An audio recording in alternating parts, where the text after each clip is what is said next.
of philosophy towards parents bermaksud tingkah laku atau sikap anak-anak terhadap ibu bapa mereka. Kini, isu sosial anak-anak terhadap ibu bapa mereka semakin bertambah.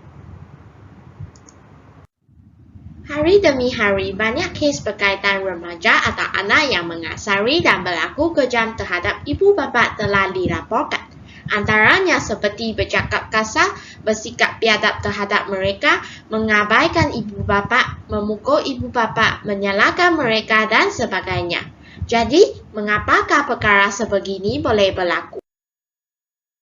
Sebagai contoh, isu viral tentang seorang anak lelaki yang menghentak kepala bapanya menggunakan topi geledah hanya kerana berang dengan bunyi televisyen yang kuat telah mendapat perhatian ramai pihak. Kejadian ini bermula apabila anak lelakinya itu meninggikan suara terhadap bapanya untuk meminta bapanya memperlahankan bunyi televisyen itu.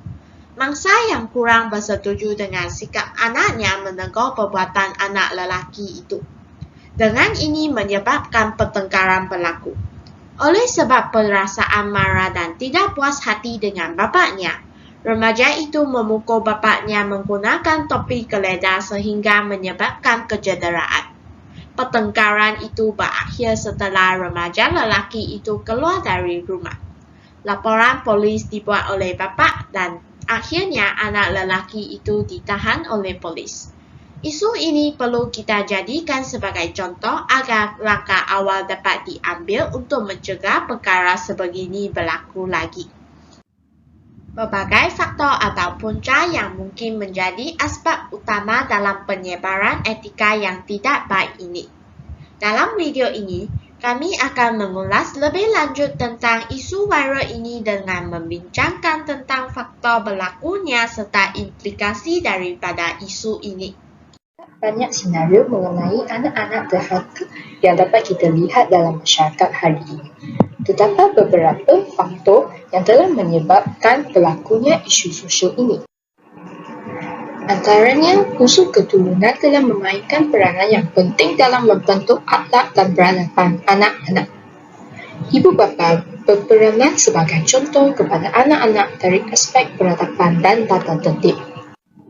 Sekarang saya akan menerangkan bagaimana unsur keturunan menyebabkan isu sosial ini berlaku.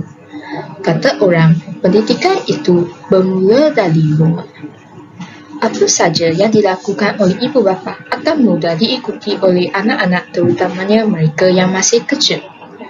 Oleh itu, ibu bapa mempunyai tanggungjawab untuk mendidik dan membentuk akhlak yang cemerlang dan terbilang dalam diri anak-anak supaya dapat membentuk akhlak dan peradaban anak-anak. Dan di samping itu, pertumbuhan mental dan fizikal anak-anak juga dipengaruhi oleh unsur keturunan. Hal ini demikian kerana dalam fasa egosentrik, anak-anak berada dalam tahap membina karakter mereka. Oleh itu, ibu bapa hendaklah sentiasa menjadi contoh kepada anak-anak dari aspek peradaban dan tata tertib sejak mereka kecil. Dengan ini, masalah isu semasa seperti bercakap kasar, bersikap biadab terhadap ibu bapa, mengabaikan ibu bapa serta menyalahkan ibu bapa tidak akan berlaku. Di samping itu, pengaruh luaran seperti pengaruh rakan sebaya juga merupakan salah satu punca berlakunya isu sosial terhadap ibu bapa. Kawan-kawan merupakan kumpulan yang paling dekat dan paling penting dalam golongan kanak-kanak. Mereka akan menghabiskan kebanyakan masa bergaul dengan rakan-rakan mereka di sekolah. Rakan sebaya yang baik berperanan sebagai pengganti keluarga serta penyokong ekonomi dan sosial kepada anak-anak. Manakala rakan sebaya yang buruk akan menyebabkan anak-anak terjerumus ke anca isu sosial terhadap ibu bapa mereka. Hal ini demikian kerana anak-anak lebih mudah terpengaruh dengan akhlak kawan-kawan mereka yang mempunyai ilmu dan tahap kematangan yang hampir sama. Faktor yang seterusnya ialah pengaruh media massa. Pengaruh media massa boleh dibagi kepada dua, iaitu media elektronik dan media cetak. Kini, sebahagian daripada media tersebut menyiarkan isi yang mengandungi unsur negatif seperti gangsterisme dan vandalisme. Secara tidak langsung, tingkah laku dan sikap mereka ini dapat mempengaruhi pengguna media massa. Pengguna media massa akan menganggap sikap dan perlakuan gangsterisme ini sebagai suatu perkara yang biasa saja. Iaitu jika kita kaitkan dengan isu viral yang terjadi, yang telah kita kaji, ini adalah salah satu faktor mengapa anaknya sanggup memukul ayahnya dengan topi keledar. Selain itu, pengguna media massa juga akan memaparkan siaran atau video yang lucah dan drama yang mempunyai unsur yang tidak baik seperti bergaduh dan saling memukul, tujuannya untuk menarik minat penonton. Apabila anak-anak sentiasa melihat aksi mereka ini dalam rancangan televisyen ataupun video yang dipaparkan di media massa seperti YouTube dan Facebook, mereka akan cuba untuk mempraktikkannya dalam kehidupan seharian.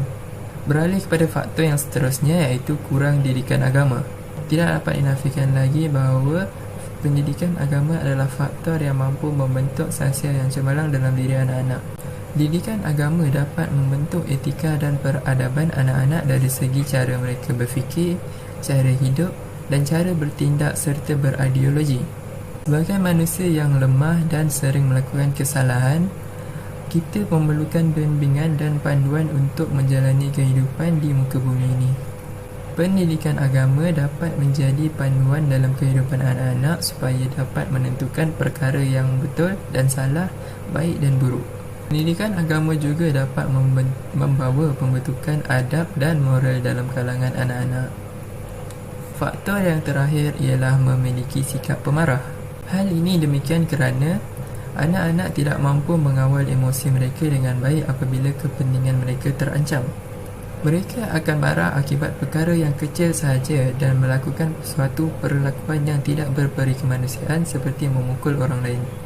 Mereka juga tidak mampu berfikir secara rasional serta melakukan tindakan yang melampau terhadap orang yang mengancam kepentingan mereka, tidak kisah sama ada orang itu dekat ataupun tidak dengan mereka.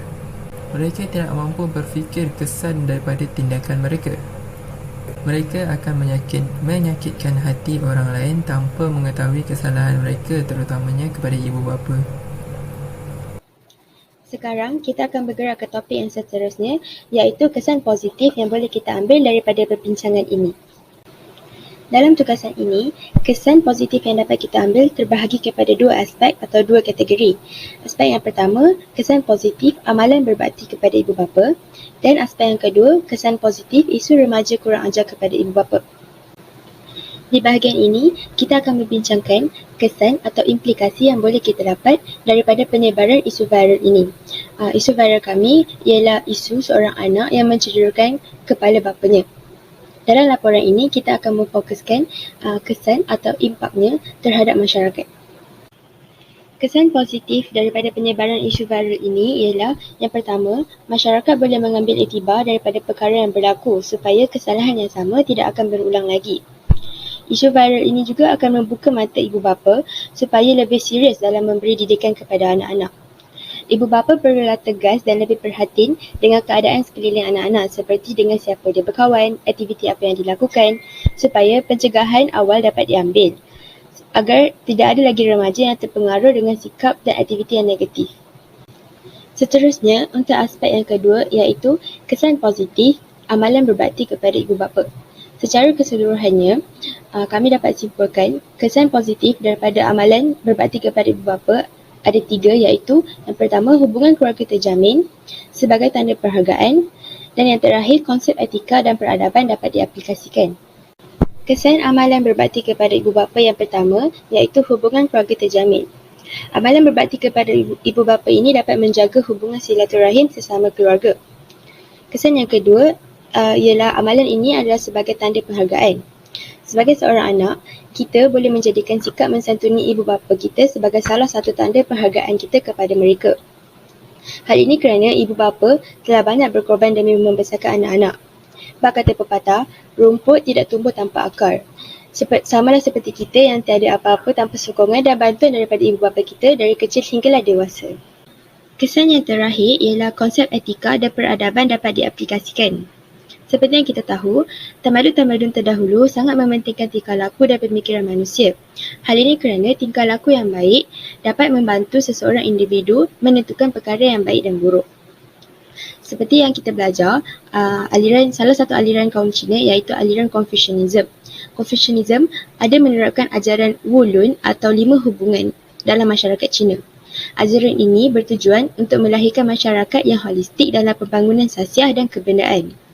Antara prinsip atau antara nilai yang diterapkan ialah hubungan dengan ibu bapa melalui prinsip filial piety. Prinsip ini sangat menitikberatkan sikap ketaatan dan bakti seorang anak kepada ibu bapa untuk menggambarkan penghargaan mereka atas segala kasih sayang dan pengorbanan yang ibu bapa mereka berikan sejak kecil. Jadi apa yang kita dapat simpulkan di sini ialah amalan berbakti kepada ibu bapa dapat menerapkan asas etika dalam seseorang individu. Di bahagian yang seterusnya, kita akan membincangkan kesan negatif daripada dua kategori yang sama, iaitu kesan negatif sekiranya kita tidak mengamalkan amalan berbakti kepada ibu bapa dan kesan negatif penyebaran isu viral. Assalamualaikum. Jadi pada kali ini saya akan menentangkan tentang kesan-kesan negatif pula. Jadi seperti yang anda tahu, kawan saya telah menerangkan tentang kesan-kesan positif. Jadi saya ingin menerangkan lagi lanjut tentang kesan-kesan negatif terhadap isu semasa yang telah lihat sebentar tadi.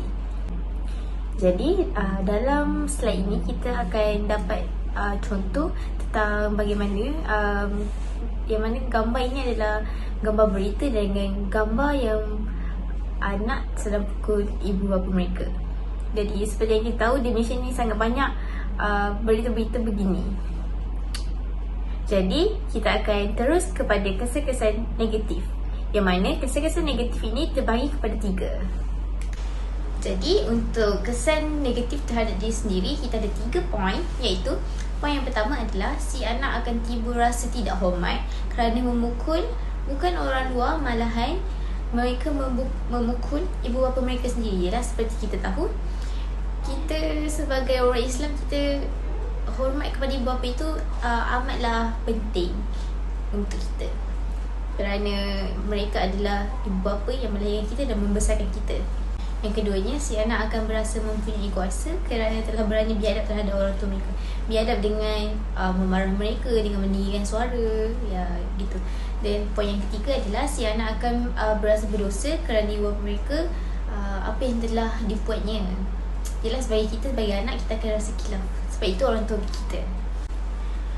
Jadi untuk kesan terhadap ibu bapa pula ada 3 poin juga. So poin yang pertama adalah ibu bapa akan berasa diri mereka gagal untuk mendidik anak mereka ke arah kebaikan sampai sanggup untuk biadab dan memukul mereka sendiri.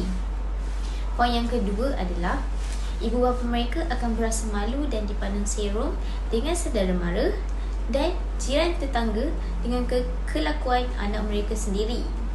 Yang ketiga, keluarga akan berpecah belah. Jadi untuk kesan terhadap masyarakat dan negara ada 3 poin juga. Jadi poin yang pertama saya nak tegaskan ke sini adalah ia akan menjadi salah satu contoh yang tidak baik kepada anak budi yang lain. Yalah, seperti yang kita tahu, siapa saja yang mahukan perkara ini berlaku kepada anak kita sendiri. So poin yang kedua, akan susah untuk dibendung masalah ini dari pihak anak-anak apabila si ibu bapa berfikir yang perbuatan mereka, si anak itu hanyalah tidak sengaja dan tidak